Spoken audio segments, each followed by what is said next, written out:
오늘 성도님들과 사도행전 9장 말씀을 가지고 교제를 나누기를 원합니다.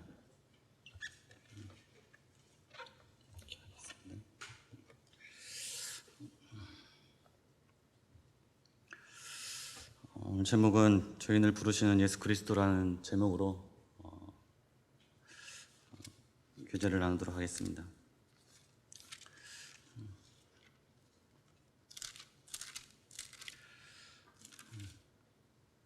사도행전 9장 1절부터 9절까지 교독으로 제가 1절을 읽고 성도님들께서 2절을 읽는 방식으로 9절까지 읽도록 하겠습니다.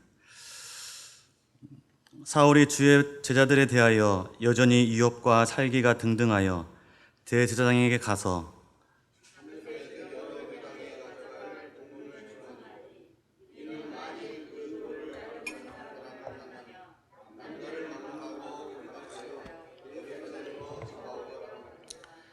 사울이 길을 가다가 다메섹에 가까이 이르더니 호련히 하늘로부터 빛이 그를 둘러 비추는지라.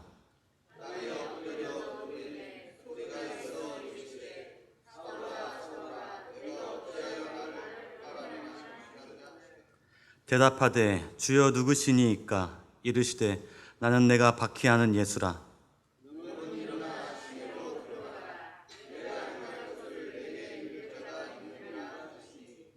같이 가던 사람들은 소리만 듣고 아무도 보지 못하여 말을 못하고 서 있더라.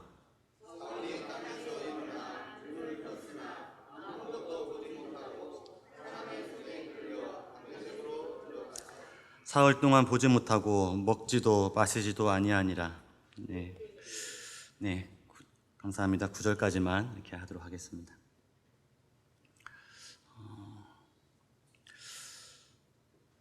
저는 계속해서 사도행전을 보고 있는데요.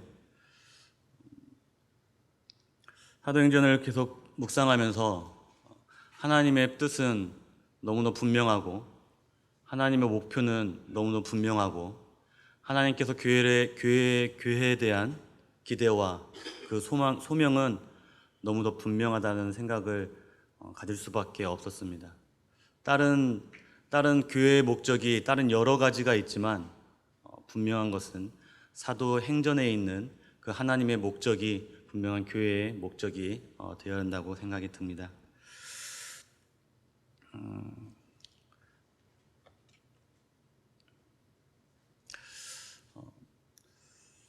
오늘 9장을 할 건데요. 1장부터 다시 한번 말씀을 드리도록 하겠습니다.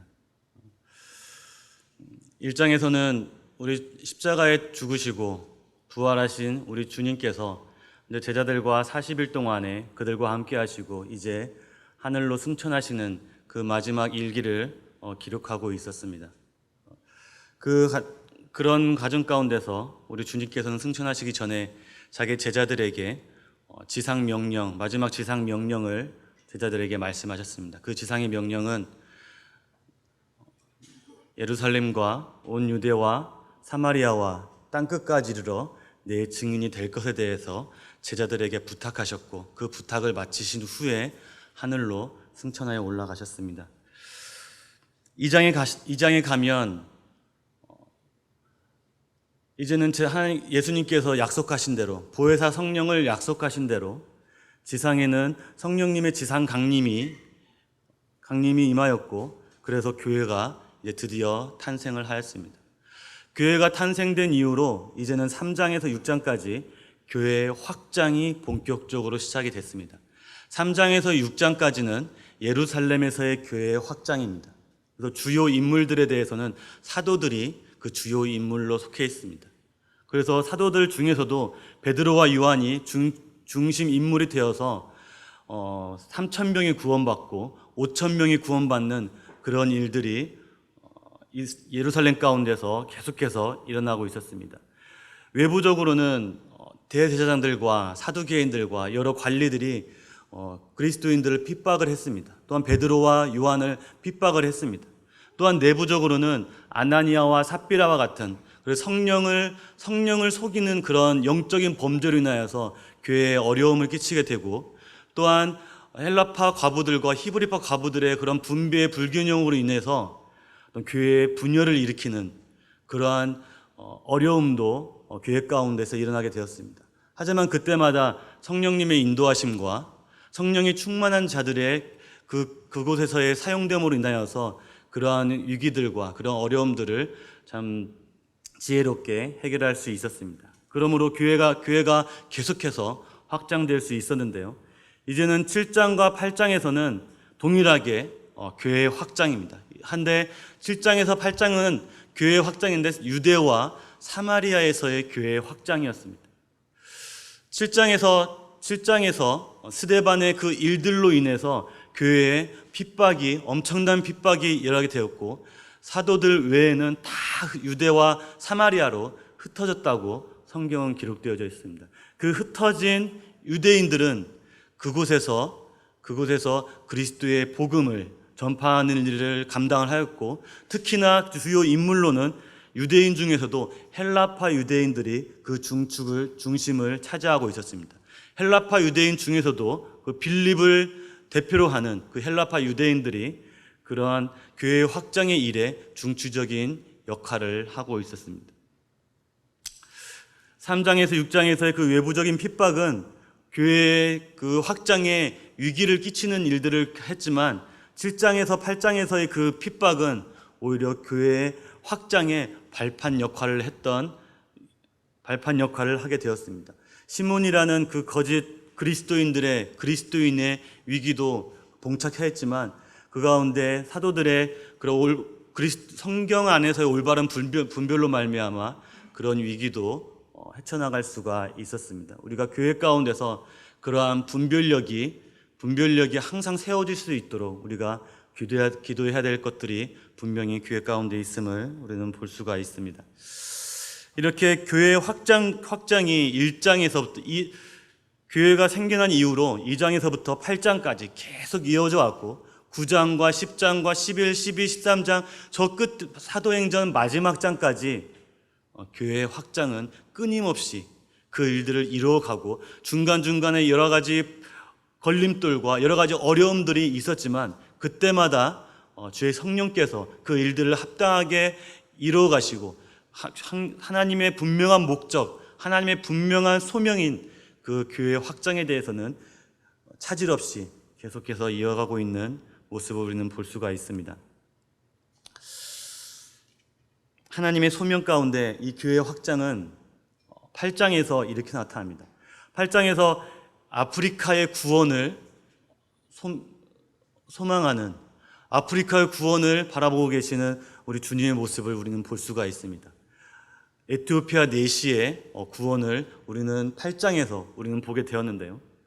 또한 9장에서는 아시아의 구원을 주님께서는 바라고 있었습니다. 그래서 아시아의 대표격인 유대인이자 길리기아 다소 출신인 사울을 구원하시는 우리 주님의 모습을 우리는 볼 수가 있습니다.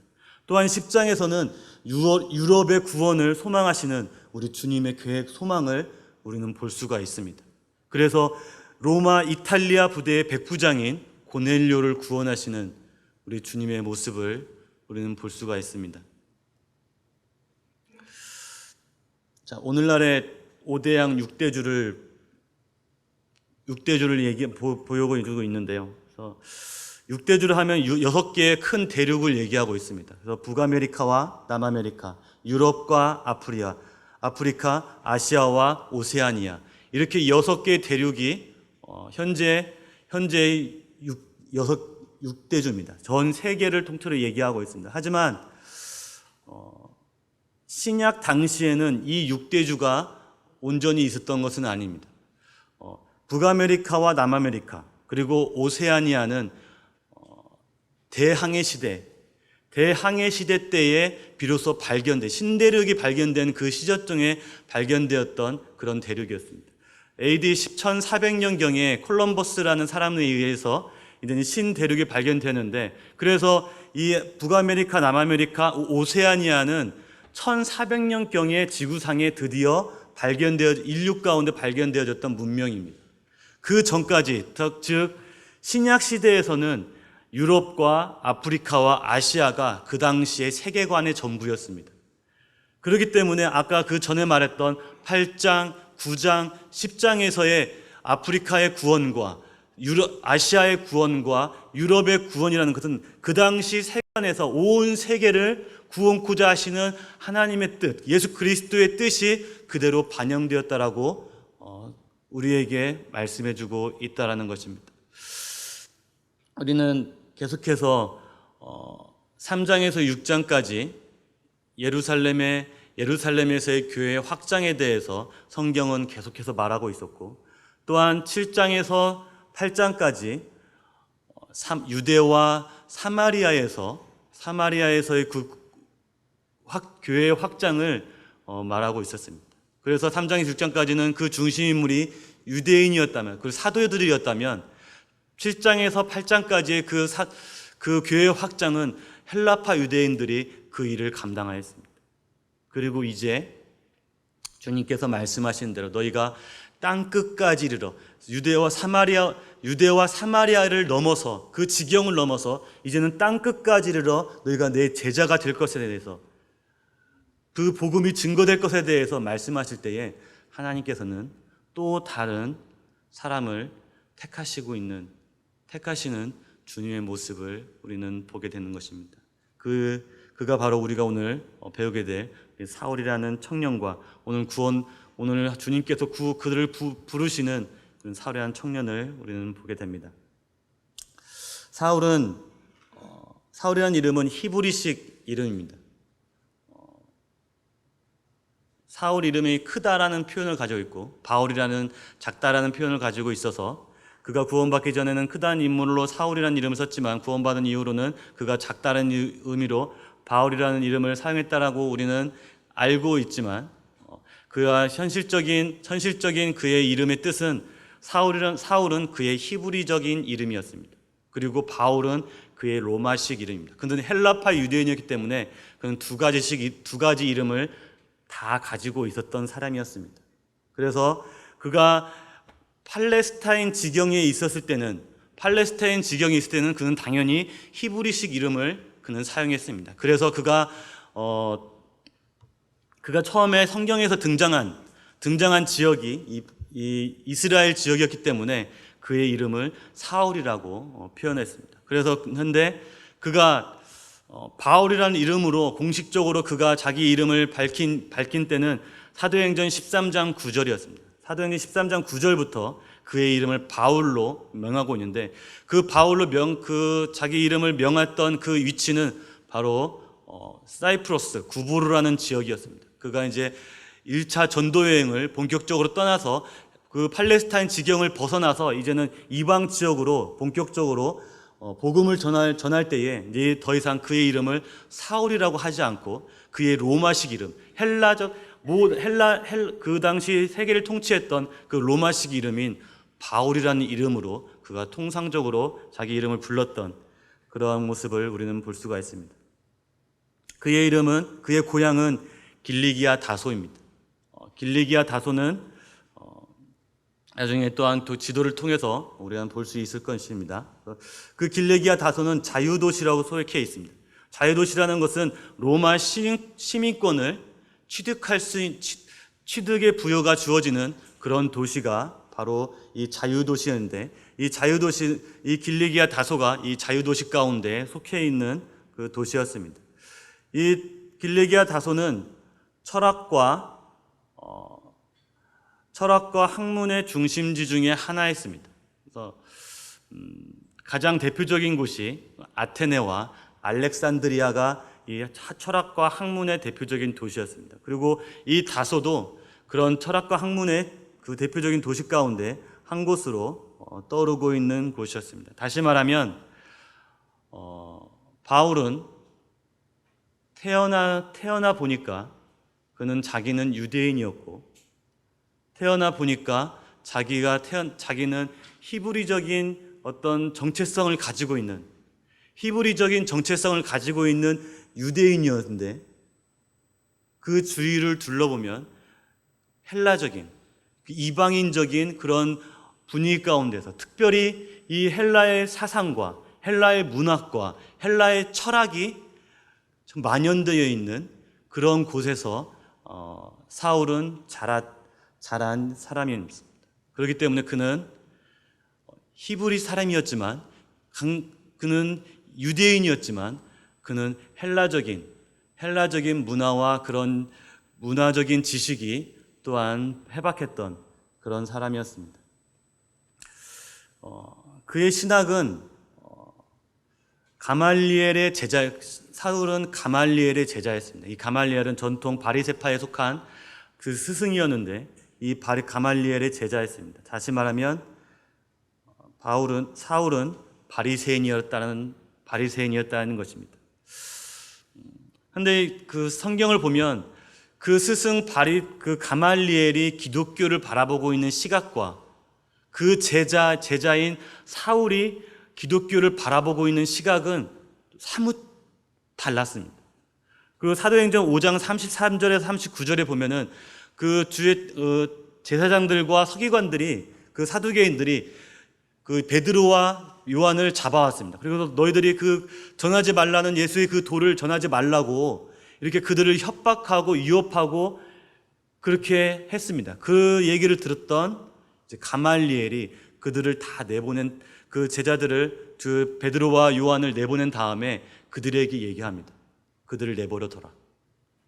그들의 소행이 그들의 도가 하나님으로 말미암았으면 너희들이 그들을 막을 수 없겠고 오히려 하나님을 대적하는 자가 될까 두렵다고 가말리엘은 말했습니다. 그리고 그들의 도가 하나님으로 말미암지 않고 그들 스스로 하는 도라면 그들 스스로 자체적으로 망할 것이라고 가말리엘은 이렇게 말했습니다. 그러면서 그들을 내버려 두라고 가말리엘은 이렇게 말했습니다. 하지만 가말리엘의 제자였던 사울은 이 기독교를 향하여서 그는 남녀를 끌어 옥에 넘기는 철저하고 집요하게 기독교를 핍박했던 그런 사람이었던 것을 보게 됩니다.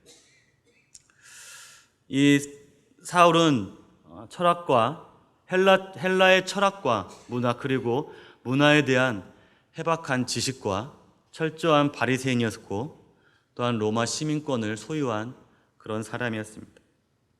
하나님께서는 그런 바울을 그가 출생 전부터 그를 택하시고 그가 이방인의 사도로 쓰임 받기 위해서 그들을 출생 전부터 그런 택하신 하나님께서 그를 그렇게 인도하시고 그렇게 부르셨던 우리 주님의 모습인 것을 우리는 보아 알 수 있을 것 같다는 생각이 들었습니다.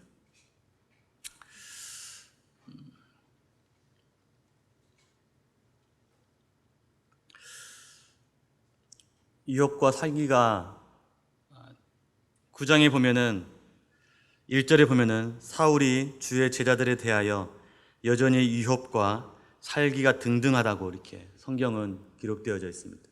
그는 8장에 보면은 8장에 스데반의 일로 교회에 큰 박해가 있었는데 거기에 2절에 보면은 3절에 보면은 사울이 교회를 잔멸할세 각 집에 들어가 남녀를 끌어다가 옥에 넘겼다고 성경에는 기록되어져 있습니다. 그런 사울의 그런 기독교를 향한 그런 마음은, 그리스도를 향한 그런 마음은 9절에 1절에 그 얼마의 시간이 지났지만 그가 제자들을 대하여 여전히 이욥과 살기가 등등했다고 성경은 기록하고 있습니다. 그 이욥과 살기가 등등했다고 그러는데 그의 대상은 주의 제자들이었고 또한 9장 2절에 보면은 그 도를 따르는 사람에 대해서 그는 이욥과 살기가 등등했다고 성경이 기록하고 있습니다. 여기 계신 성도님들은 이 사울의 이욥과 살기의 목표의 대상이 되십니까? 혹시 여기에 이 주의 제자들이나 또한 이 도를 따르는 사람 중에 여러분이 포함이 되십니까? 주의 제자들입니까? 아니면 이 도를 따르는 사람들입니까? 이 둘 중에 하나라도 포함이 된다면 우리는 이 사도 사울의 표적이 될 것입니다. 하지만 그렇지 않다면, 우리가 주의 제자의 길을 가지 않고 우리가 그 도를 따르는 그 길에 우리가 가지 않는다면 우리는 결코 이 사울의 표적이 되지 않을 것입니다. 우리의 사울의 표적이 되지 않는다면 우리의 삶은, 우리의 생활은 평안하고 안락하고 우리의 생활은 편안한 그런 생활의 연속일 것입니다. 하지만 우리가 주의 제자의 길에 있고 우리가 이 도를 따르는 자의 길에 있다면 우리가 누리는 이 평안과 우리 편안함은 없을 것이고 오히려 이 사울의 살기가 등등한 이 사울의 표적이 될 것입니다. 우리의 삶은 지금 어떻습니까? 우리의 삶은 평안 가운데 있습니까? 아니면 이 살기에 등등한 사울의 표적 가운데 우리 삶이 놓여져 있습니까? 우리의 성도님들의 삶은 어떠십니까? 이 사울의 그 유업과 살기의 방법은 다메섹의 공문을 청함과 결박하여 예루살렘으로 잡아오려 함에 있었습니다. 이 다메섹의 공문을 청했습니다. 그래서 이 도를 따르는 자에 대해서 다 잡아 옥에 가둘 것에 대해서 얘기하고 있습니다. 그런데 여기서 우리가 알아야 될 것은 8장에 보면은 스데반의 일로 교회에 큰 핍박이 일어났고 사도들 외에는 다 유대와 사마리아로 다 흩어졌다고 성경은 말하고 있습니다. 그런데 9장에 한 장을 넘어서 9장을 넘어와 보니까 흩어졌던 그리스도인들은, 유대와 사마리아로 흩어졌던 그리스도인들은 이제 유대와 사마리아를 넘어서 어디까지, 다메섹까지 그리스도인들이 이미 퍼져 있던 사실을 우리는 볼 수가 있었습니다. 그리스도의 하나님의 교회는 계속해서 확장되어져야 되고 하나님의 교회의 확장은 분명한 하나님의 뜻임을 우리는 믿어 의심할 수가 없습니다. 그런데 이 다메섹에 공문을 보냈다는 것은 이거는 공식적으로 다메섹에 요청을 한 겁니다.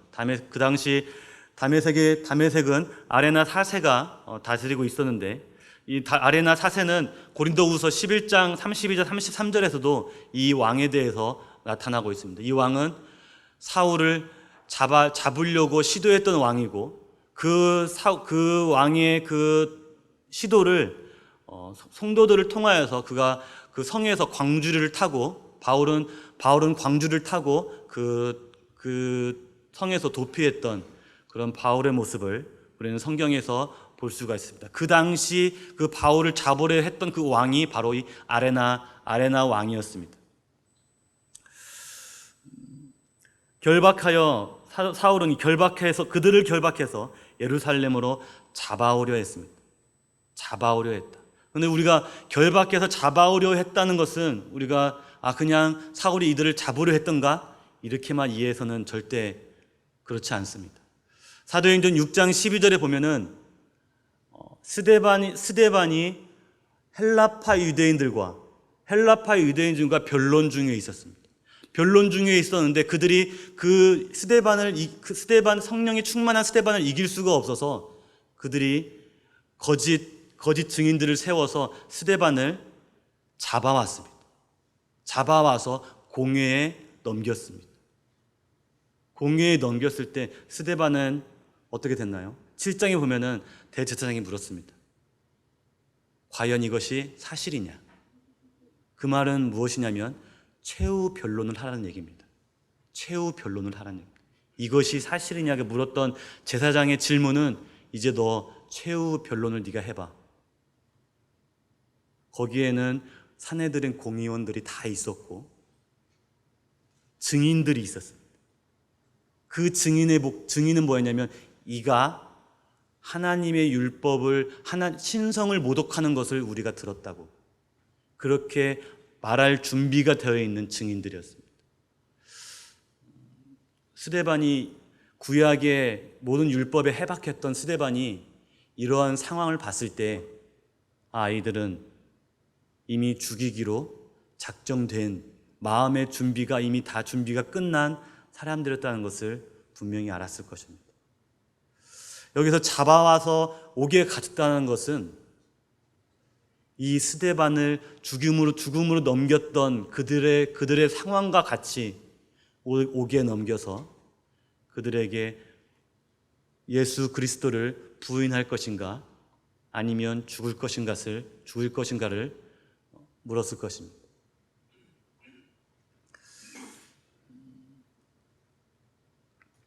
여기에서 유업과 살기가 등등하다는 말은 유업과 살인의 욕구가 뿜어져 나오는 그런 상태를 말하고 있다는 것입니다. 그래서 사울이라는 사람이 이 성도를 향하여서 유업과 살기가 등등한 유업과 살인의 욕구가 너무나 충만해서 뿜어져 나오는 그런 상태에 지금 사울이 그런 상태로 지금 그리스도인들을 찾아 헤매고 있다는 것입니다.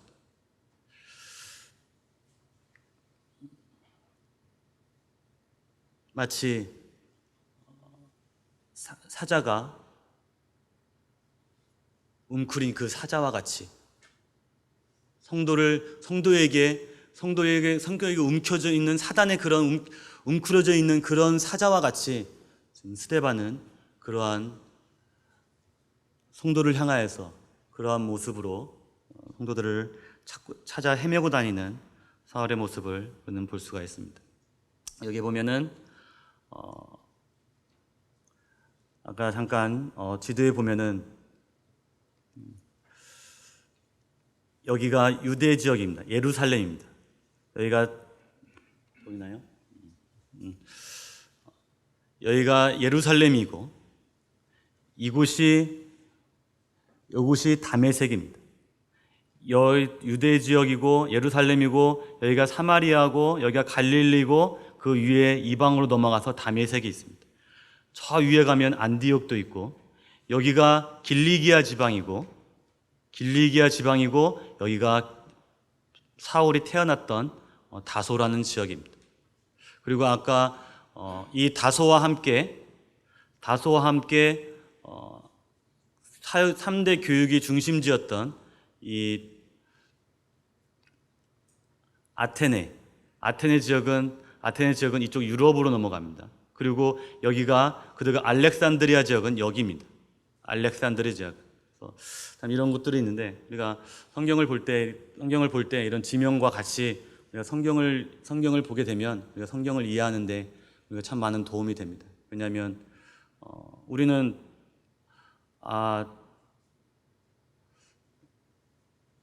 내가 어제 오전에 서울에서 부산까지 갔어. 이렇게 얘기하면 너 어제 오전에 서울에서 부산까지 갔어? 이렇게 얘기가 되지 않습니까? 그런데 어떤 미국에 있는 어떤 한국을 한 번도 와보지 않은 사람한테 나 어제 오전에 서울에서 부산까지 갔어. 그러면 그래? 그렇구나. 이렇게 끝날 것입니다. 그 거리를 알지 못하고 그 항서 알지 못하면 그냥 그렇구나 이렇게 끝날 일입니다. 마찬가지로 우리가 그 지리를 알면 이 사람이 이 시간에 여기서 여기까지 갔다고? 그래서 왜 이렇게 빨리 갔지? 왜 이렇게 멀리 갔지? 왜 이렇게 빨리 갔지?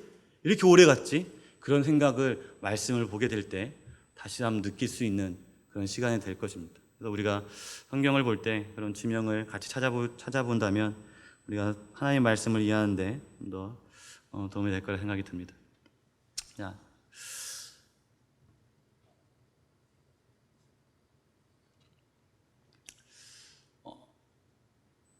유업과 살기가 등등한 사울이었습니다. 근데 사울은 이렇게 교회를 향해서 이런 열심을 가지고 있는데 사울의 이 열심은 누구를 향한 열심이겠습니까? 사울은 분명히 하나님을 향한 열심이라고 그는 스스로 생각했을 것입니다. 주님께서는 미래의 것을 예언하시고 이렇게 말씀하십니다. 요한복음 16장 2절에 보면 사람들이 너희를 출교할 뿐 아니라 때가 이르면 무릇 너희를 죽이는 자가 생각하기를 이것이 하나님을 섬기는 일이라 하리라. 주님께서는 이제 자기가 죽고 자기가 세상을 떠나고 이제 머지않아서 사람들이 너희를 출교할 뿐 아니라 무릇 때가 이르면 무릇 너희를 죽이는 자가 생각하기를 이것이 하나님을 섬기는 일이라 하리라고 주님께서는 말씀을 하셨습니다. 사울은 이와 예수님의 예언함과 같이 그의 일이 그의 그 특출난 그 열심과 이 열심이 하나님을 섬기는 일이라고 그는 분명히 한치의 의심도 없이 그는 생각했을 것입니다.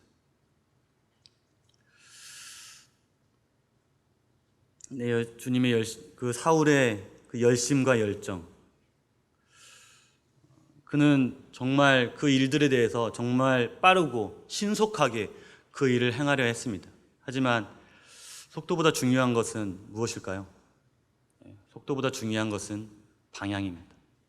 내가 그 일을 얼마나 신속하게 하느냐, 얼마나 빠르게 하느냐, 얼마나 정확하게 하느냐, 그것보다 중요한 것은 내가 이 일을 하는 것이 올바르냐, 올바르지 않냐가 더 중요한 것입니다. 올바르지 아니한 일을 빠르고 신속하고 정확하게 한다면 그것은 오히려 큰 재앙이 될 것입니다. 그래서 이 일을 내가 가는 방향이 정말 올바른 길인가? 내가 지금 걸어가고 있는 길이 올바른 길인가?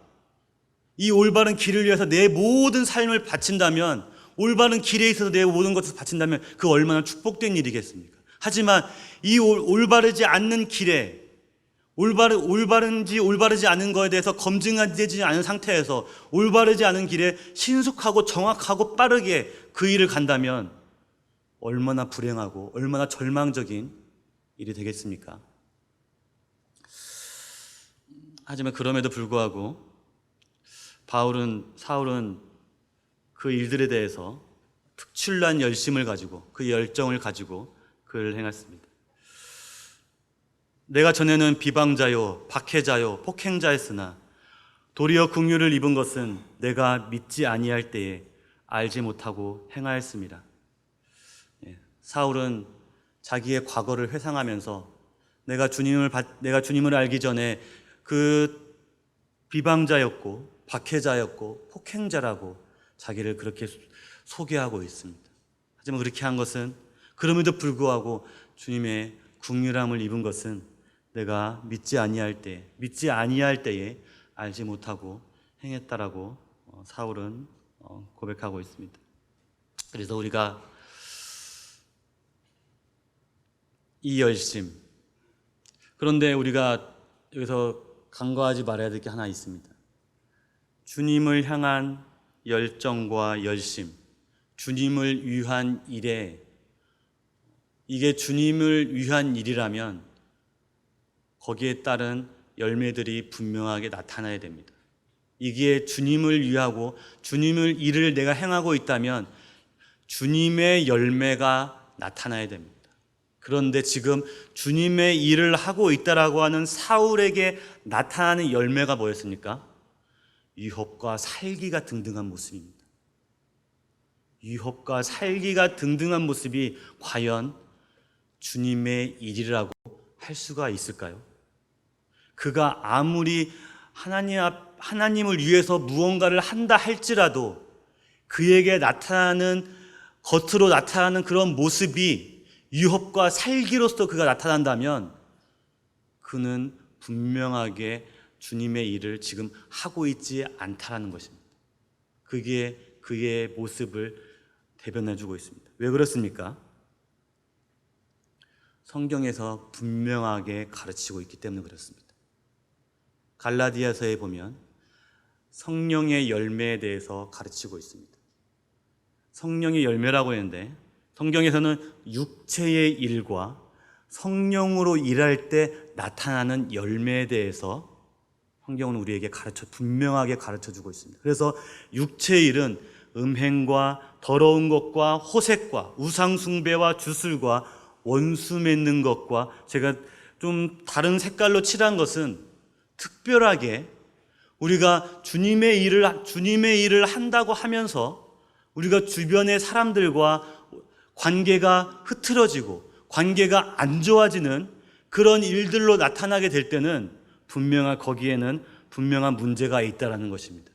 그리고 분쟁이 일어나고 내가 주님의 일을 한다면서 계속해서 분쟁이 나타나고 또한 내가 그 일을 시기하는 마음으로 그 일을 행하게 되고 또 성을 내고 또한 분리를 이끌어서 당을 짓는 그런 상황들로 계속 만들어지고 분열하고 또한 정말 처음에는 같은 것 같지만 점점 달라지게 되고 투기하고 술 취하고 이 방탕함이 이런 일들로 우리 삶 가운데서 나타나게 될 때 우리는 내가 지금 하고 있는 일이 주의 일을 한다고 하지만 주의 일이 아닐 수가 있구나. 그냥 나의 열심으로 하고 있을 수 있겠구나. 나를 진단하고 의심해야 된다는 것입니다. 성령으로 일할 때 나타나는 열매는 사랑이라고 했습니다. 희락이라고 했습니다. 즐거움이었고 주변 사람들과 화평한 가운데 그 일들이 진행되고 있어야 합니다. 그리고 내 마음의 오래 참음으로 그 일을 감당할 수 있고 그리고 자비하고 그리고 어질고 착한 양선의 모습을 우리에게 나타낸다는 것입니다. 충성되고 온유와 절제됨. 이 절제라는 것은 할 수 있지만 내가 충분히 할 수 있지만 하지 않는 것입니다. 할 수 있지만 하지 않는다는 것은 참 우리에게 참 때로는 아름다운 덕목이 아닐까 생각이 듭니다. 우리가 분명히 이것을 할 수 있고 이 말을 할 수 있고 이 행동을 할 수 있지만 하지 않는 것. 왜? 교회의 덕을 위해서 성도의 덕을 위해서 다른 사람을 배려하는 마음에서 이것을 내가 충분히 요구할 수 있고 말할 수 있고 행할 수 있고 분출할 수 있지만 하지 않는 것이 바로 이 절제의 항목이라는 것입니다. 이것이 바로 성령으로 일할 때 나타나는 그 열매라는 것입니다.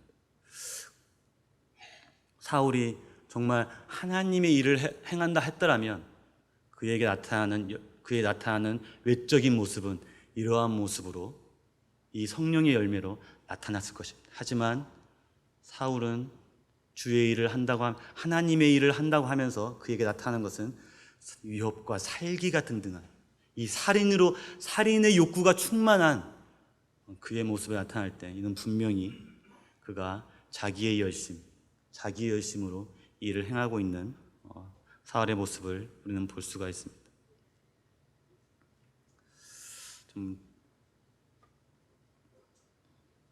참 우리의 모습이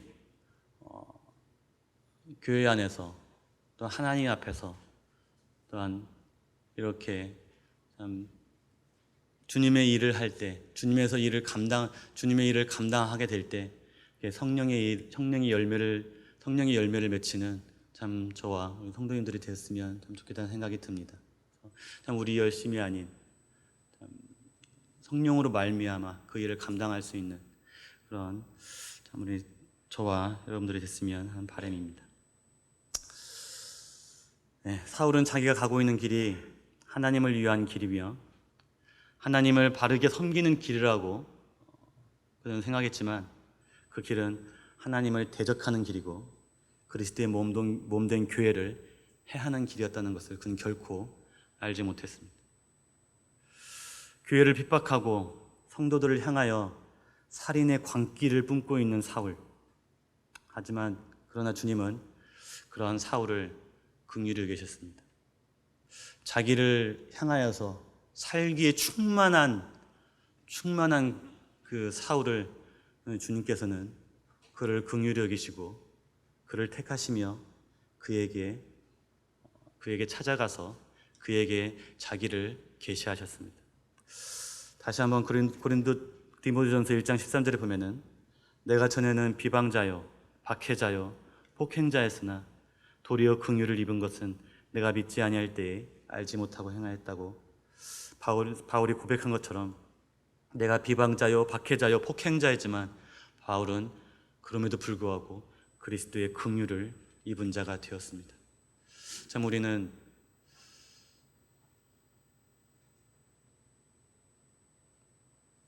이 바울과 얼마만큼 많은 차이가 있습니까? 제가 제 자신을 보게 되면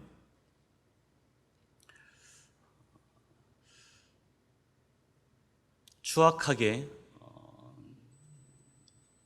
그리야 할 수 없는 참 그러한 저인 것을 저는 볼 수가 있습니다. 다른 사람이 나를 아는 것보다 내가 나를 아는 것이 훨씬 정확하고 훨씬 많이 알죠. 내가 다른 사람에게 비춰지는 나는 어쩌면 내가 아닙니다. 다른 사람이 일요일에 보여지는 나의 모습은 나의 모습이 아닙니다. 진정한 나의 모습은 내가 골방에 있을 때에, 때로는 운전하고 있을 때에, 때로는 내가 나와 좋지 않은 감정에 있는 사람들을 내가 대하고 있을 때에, 그때의 나가 진정한 나일 수가 있습니다. 일요일에 나는, 또한 모든 사람 앞에 공식 석상에 서 있을 때의 나는 내가 아닙니다. 공식 석상에 일요일이었을 때의 나를 나라고 착각한다면 그는 죽을 때까지 자기 자신의 진정한 모습을 그는 알지 못할 것입니다. 골방에 있을 때, 내가 다툼 가운데 있을 때에, 좋지 않은 관계에 있는 사람들과 내가 대면하고 있을 때에, 그때의 나가 진정한 나인 것을 우리는 알아야 됩니다. 그랬을 때에 내 마음 가운데 있는 나는 어떠한 자입니까? 그때의 나도 그리스도의 은혜 가운데 있는 은혜로운 자입니까? 하나님의 사랑을 입은 그 사랑스러운 자입니까? 하나님의 은혜를 입을 만한 어느 정도의 자격을 갖춘 그런 자입니까?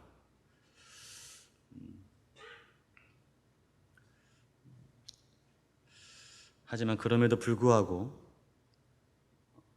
긍휼을 입었다고 바울의 고백과 같은 또 우리의 고백이 그런 고백이 될 수밖에 없음을 보게 됩니다. 에베소서 2장 1절에서 5절까지 읽어드리겠습니다. 그는 허물과 죄로 죽었던 너희를 살리셨도다.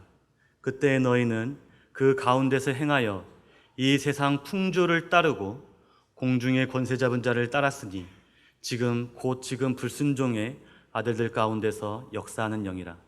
전에는 우리도 다 그 가운데서 육체의 욕심을 따라 지내며 육체와 마음에 원하는 것을 하여 다른 이들과 같이 본질상 진노의 자녀였더니 긍휼이 풍성하신 하나님이 우리를 사랑하신 그 큰 사랑을 인하여 허물로 죽은 우리를 그리스도와 함께 살리셨고 너희는 은혜로 구원을 받은 것이라.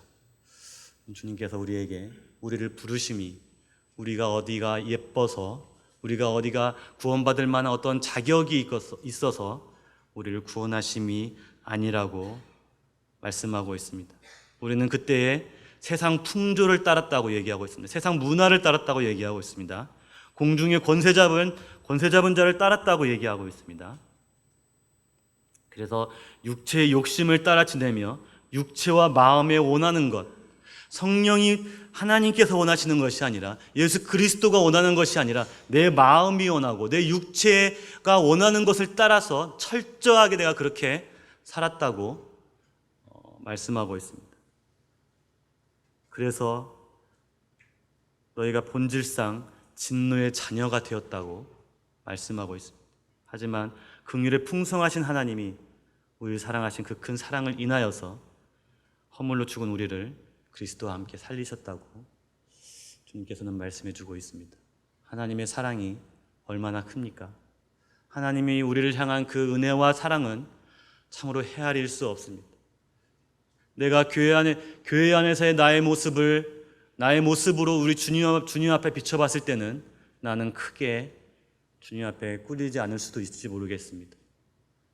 하지만 내 골방에서의 내가, 나와 관계가 좋지 않은 자의 가운데서의 내가, 내 마음가에서 그 꿈틀꿈틀 일어나고 있는 나도 어찌할 수 없는 그 범죄의 그 입술 가운데서 나오는 그런 마음에서 나오는 그 죄성을 우리 하나님 앞에 비춰봤을 때에 그럼에도 불구하고 하나님께서 나를 구원하시고 나를 긍휼히 여기시고 나에게 은혜를 베푸셨다는 것은 너무나 놀라운 하나님의 사랑인 것을 저는 볼 수밖에 없습니다. 네. 그리고 나서 주님께서는 사울은 이렇게 남녀를 결박하여서 예루살렘으로 잡아오려고 이렇게 다메섹으로 가고 있었습니다. 다메섹으로 가는 길에 3절에 보면은 호련히 하늘로부터 빛이 사울을 둘러 비춘다고 얘기하고 있습니다. 사울이 땅에 엎드려서 들으매 소리가 있어 이르되 사울아 사울아 내가 어찌하여 나를 박해하느냐 하시거늘 대답하되 주여 누구시니이까 이르시되 나는 내가 박해하는 예수라 너는 일어나 시내로 들어가라 내가 행할 것을 내게 이를 자가 있느니라 하시니. 주님께서는 예수 그리스도께서는 이렇게 다메섹으로 가고 있는 사울에게 자기를 나타내셨습니다.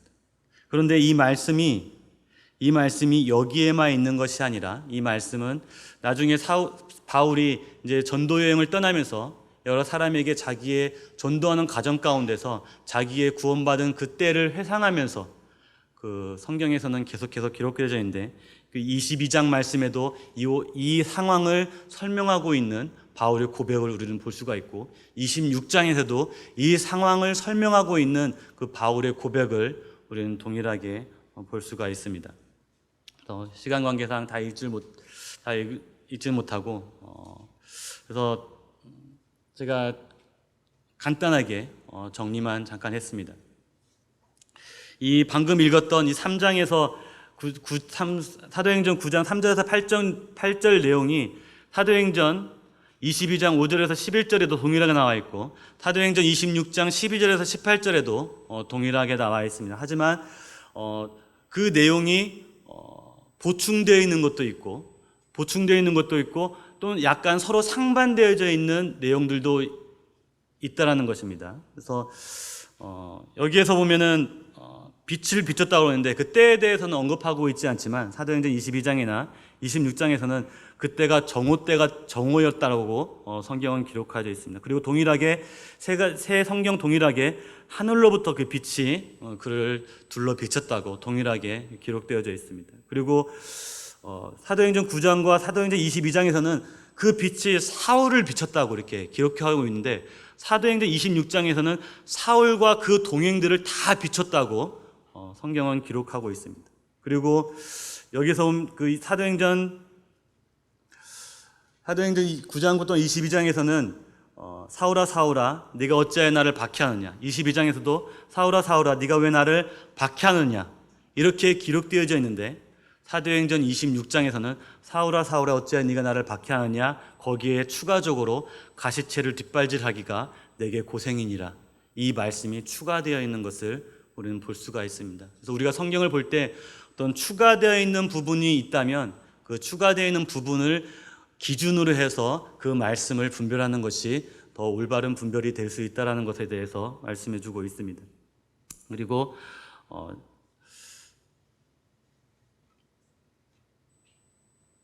그랬을 때 전에 가시체를 뒷발질하기가 내게 고생이니라고 이렇게 그 말씀에 대해서는 제가 전에 한번 설명을 드렸습니다. 사울이 그리스도인들을 핍박하고 있었지만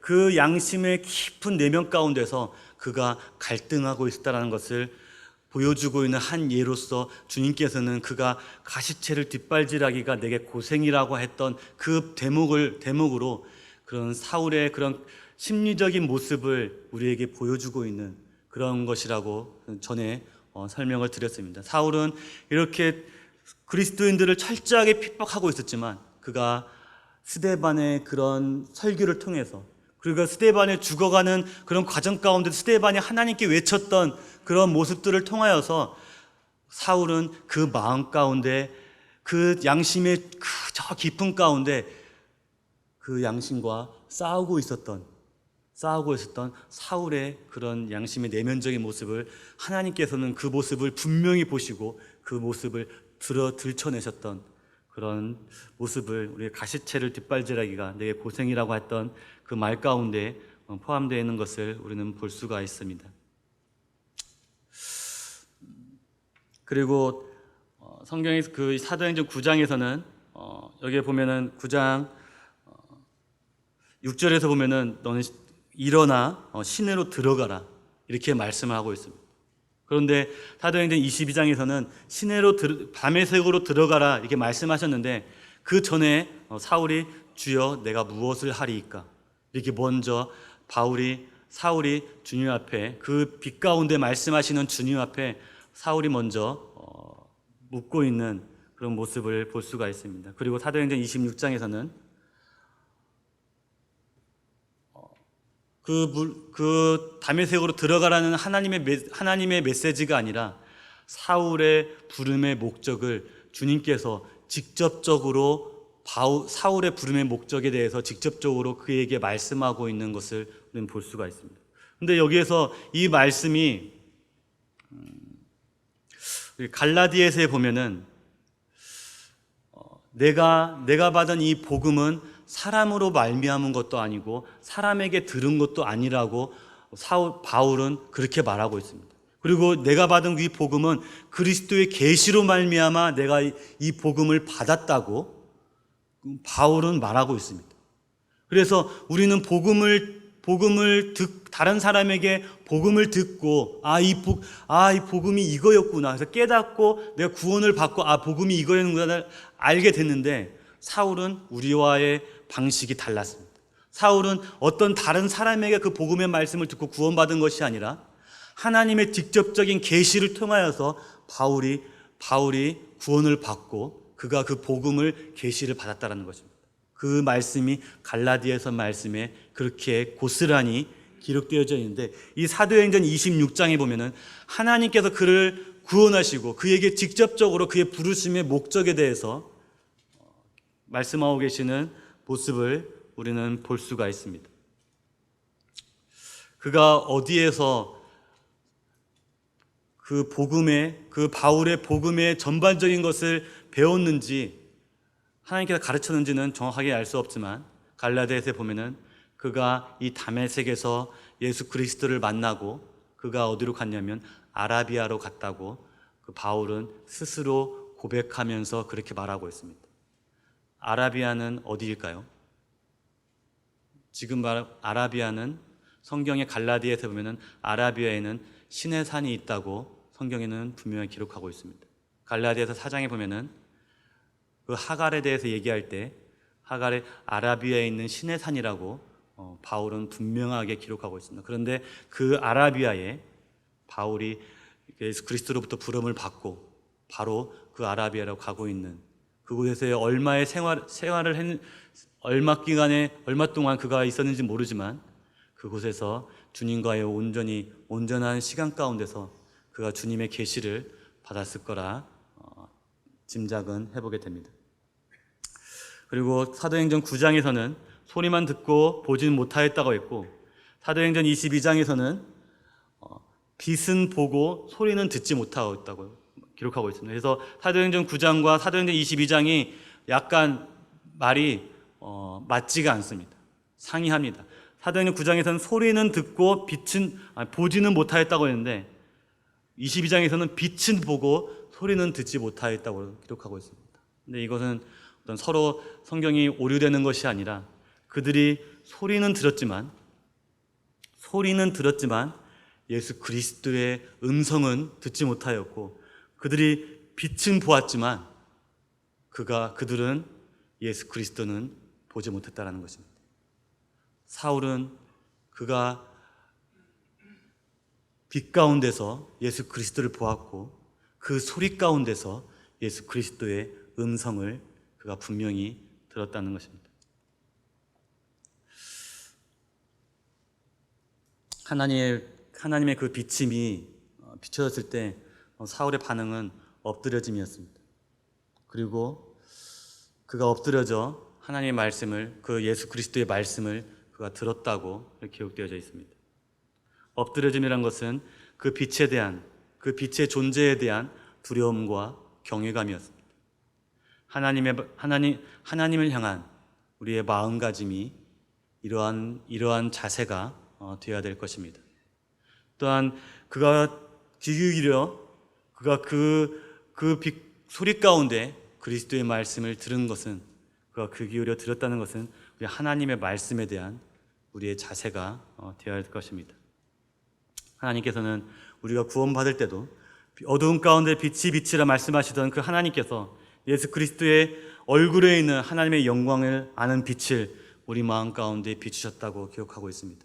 우리가 구원받을 때도 하나님께서 그 하나님 예수 그리스도를 아는 빛을 우리 가운데 비추셨습니다. 그 비춤으로 말미암아 우리가 구원을 받았습니다. 하나님을 알게 되었고, 예수 그리스도를 알게 되었고, 영원한 생명이 무엇인지 알게 되었고, 내가 가는 길이 참된 멸망의 길이라는 것을 알게 되었고, 그러므로 이젠 참된 길을 따라 그 방향을 돌이킬 수밖에 없는 것을 이제는 알게 되었습니다. 그리고 나서 이제 우리가 구원받고 난 이후에도 하나님께서는 우리에게 여전히 빛을 비춰주십니다. 에베소서 5장 14절에 보면은 그러므로 이르시기를 잠자는 자여 깨어서 죽은 자들 가운데서 일어나라 그리스도께서 너에게 비추이시니라 하셨느니라. 구원받은 후에도 우리 주님께서는 우리에게 말씀으로 우리에게 비추십니다.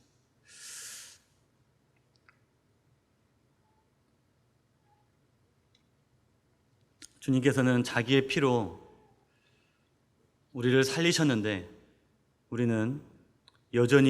우리가 여전히 죽은 자들 사이에서 마치 죽은 자처럼 잠자고 있는 내 모습을 주님께서 보신다면 주님 마음이 어떠하겠습니까?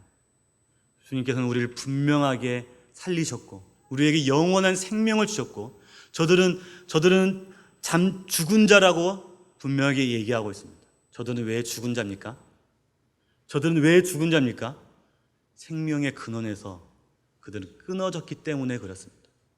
우리 복음 시간에 우리 항상 그 얘기를 듣습니다.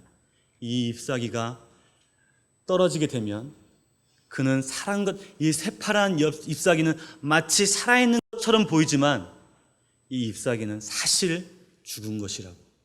왜 그렇습니까? 생명의 근원인 뿌리에서 이 잎사귀가 단절되었기 때문에 그 증거로서 어떻게 알 수 있습니까? 이 잎사귀는 점점 말라집니다. 그리고 다시는 새파랗게 되지 않습니다. 영원히. 하지만 이 잎사귀에 달려있는 건 어떻습니까? 때로는 겨울이 되면 잎은 다시 다 떨어질 수 있습니다. 하지만 다음 해가 되면 다시 잎사귀는 납니다. 하지만 이 줄기에서 단절된 이 잎사귀는 다시는 그 푸르름을 되찾을 수가 없습니다. 그들의 죽음이 우리의 육체가 하나님으로부터 단절된 우리의 상태는 죽음에 결정되어 있는 우리의 상태입니다. 그리고 점점 우리의 상태는 점점 노쇠화되고 연약화되고 점점 나이가 들어서 어느 날 영원한 죽음에 이르게 된다는 것입니다. 그리고는 다시는 주님과의 푸르름을 회복할 수가 없다는 것입니다. 하지만 우리는 어떻습니까? 우리는 여전히 노쇠하고 하지만 우리 안에 있는 이 생명은 여전히 살아있어서 우리가 이 세상을 떠나는 날 이 생명은 자리가 옮겨지는 것입니다.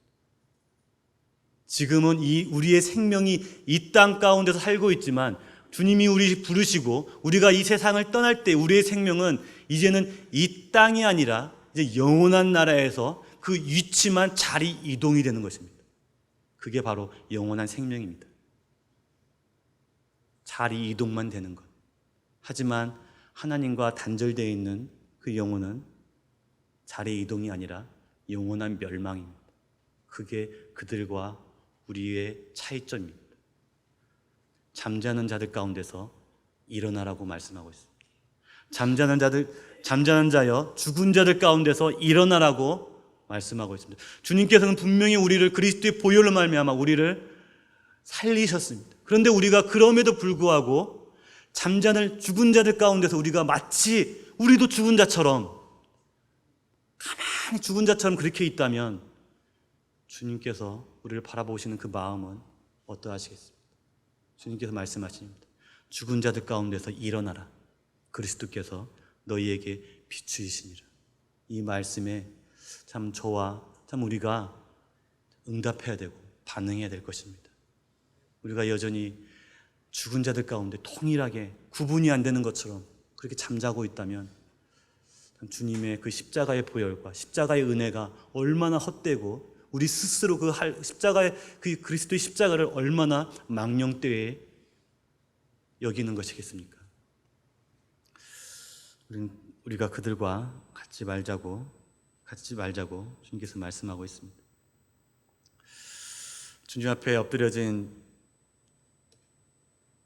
이 사울, 하지만 사울뿐만 아니라 사울과 그 동행들에게 다 빛이 비추었고 또한 소리도 듣고 그 빛도 보았다고 얘기하고 있습니다. 하지만 그들은 그 사울과 동행했던 그 사람들은 빛은 보았지만 그리스도는 보지 못했다고, 또한 소리는 들었지만 그리스도의 음성은 듣지 못했다고 그랬습니다. 우리가 하나님의 말씀을 우리가 들을 때에 하나님 성경을 보아도 그 말씀 속에서 그리스도를 보지 못하고 그 말씀을 들어도 그 그리스도의 음성으로 우리가 듣지 못하면 이 사울과 동행했던 이 사람들과 우리가 전혀 다름이 없음을 보게 되는 것입니다.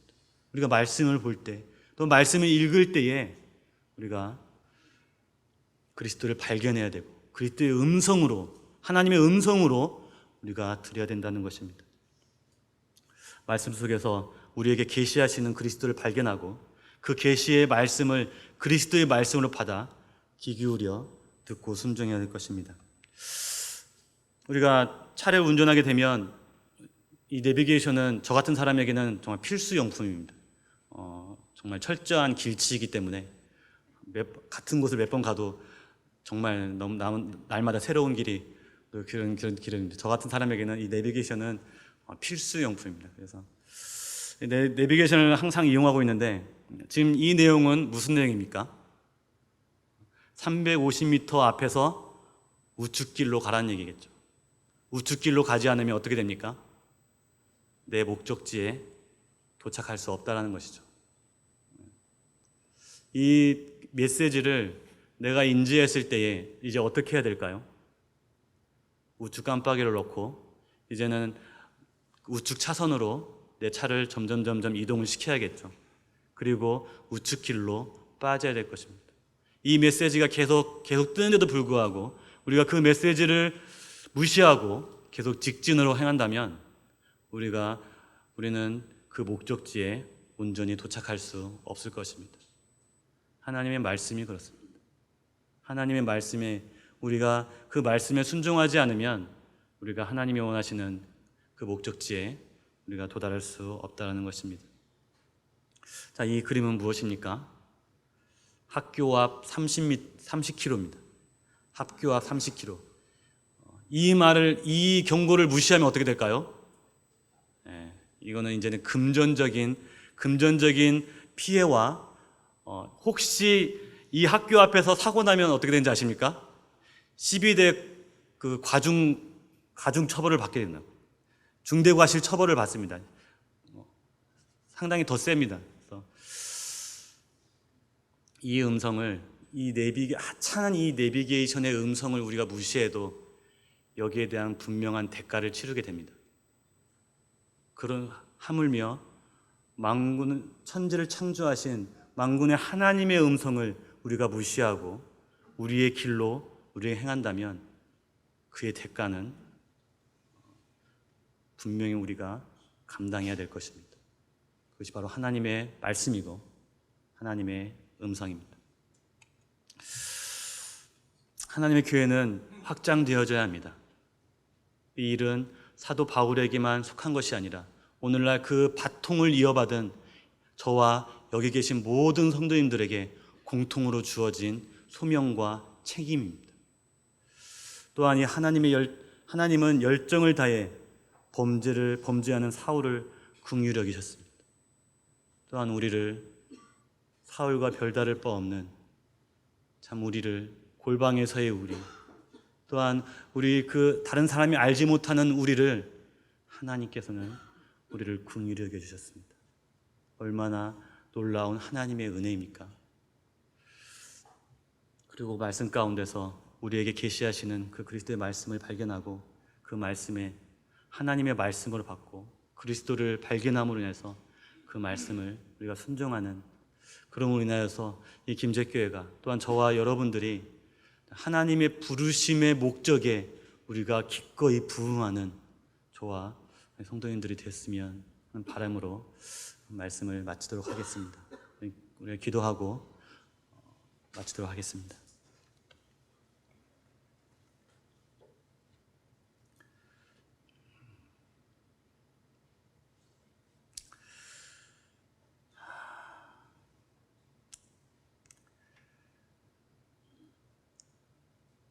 나보다 나를 더 잘 아시는 우리 하나님께서 내 마음의 완악함을 너무나 잘 아시고 내 마음이 얼마나 추한지, 내 마음에서 뿜어져 나오는 그 마음이 얼마나 악하고 더럽고 추한지 아심에도 불구하고 우리 하나님 자기의 가장 사랑하는 아들 독생자를 이 땅 가운데 보내주셨습니다. 또한 그를 십자가에 내어놓으셔서 그거를 죽이기까지 그의 죽음의 대가로 참으로 추악하고 참으로 더러운 우리를 살리시고 우리를 참 양자 삼으셨던 우리 하나님의 은혜를 이 시간 기억할 때 참으로 감사를 드리게 되옵나이다. 주님이 하나님께서 우리를 부르심의 이유가 어디에 있는지 우리가 사도행전을 통하여서 보게 되올 때 너무나 명확하고 너무나 분명한 것을 참 보게 되올 때에 하나님 아버지 참 저희들의 부르심의 그 부름에 참 우리가 저희들이 부응할 수 있도록 저희들을 인도하시고 저를 이끌어 주시기를 간절히 원하게 되옵나이다. 그러므로 저희들을 통하여서 하나님의 나라가, 하나님의 교회가 확장되어져서 참으로 우리가 주님을 만날 때에 잘했다 착하고 충성된 종이라고 주님 앞에 참 칭찬 듣는 참 저희가 될 수 있기를 주님 앞에 참 소망하게 되옵나이다. 주님께서 저희들을 참 긍휼히 여겨주시고 저들의 전 육체의 연약함을 참 아시는 주님께서 저들을 긍휼히 주시고 저를 참 인도해 주시기를 간절히 원하게 되옵나이다. 오늘 인도하신 하나님께 감사를 드리옵고 존귀하신 예수 그리스도의 이름으로 감사하며 기도했습니다. 네, 감사합니다.